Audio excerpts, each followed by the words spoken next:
Hi guys, ನೋಡೋಣ ಬರ್ರಿ SP160 ಹೆಂಗೈತಿ, ಏನೇನು ಫ್ಯೂಚರ್ಸ್ ಐತಿ ಅಂತ ನೋಡೋಣ ಬರ್ರಿ. ಇದ್ರಾಗ ನೀವು ನೋಡ್ಬೋದು front and back dual disc ಬರ್ತೈತಿ ಗಾಡಿಗೆ.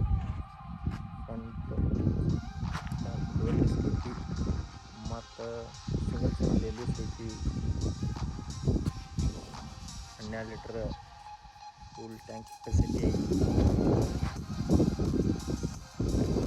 ಮತ್ತು TFT ಡಿಸ್ಪ್ಲೇ ಐತಿ. ಆ್ಯಂಡ್ ದೆನ್ ಸ್ವಿಚ್ ಬಟನ್ ಕೊಟ್ಟಾಗಿ ವಾಪರಿ ಗಾಡಿ overall side profile ultimate profile. ಮತ್ತು ಇದ್ರದ್ದು ಇಂಜನ್ ಬಗ್ಗೆ ಮಾತಾಡಬೇಕಂದ್ರೆ 162cc ಇಂಜನ್ ಐತಿ. ಜಪಾನೀಸ್ ಟೆಕ್ನಾಲಜಿ ಯೂಸ್ ಮಾಡಿ ಮನಗಂಡು ಸ್ಮೂತ್ ರಿಫೈನ್ಡ್ ಇಂಜನ್ ಐತಿ.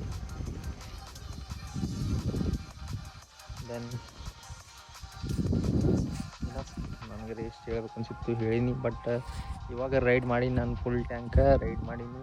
ಬಟ್ ಅದು ನನ್ನ ಅಂದಾಜು 48-50 ತನಕ ಮೈಲೇಜ್ ಕೊಟ್ಟದು. ನನ್ನ ಅಂದಾಜು 48-50 ತನಕ. ಜಸ್ಟ್ ನೋಡ್ಬೇಕು, ಇನ್ನು ಮುಂದೆ ರೈಡ್ ಮಾಡಿ. ನಾ ಒಂದು ಸರ್ವಿಸ್ ಇಲ್ಲ, ಒಂದು 2-3 ಡೇಸ್ ಆಗಿ ತೊಗೊಂಡು ಇನ್ನೆಷ್ಟು ಕೊಡ್ತದೆ ನೋಡ್ಬೇಕು ಮುಂದಿನ.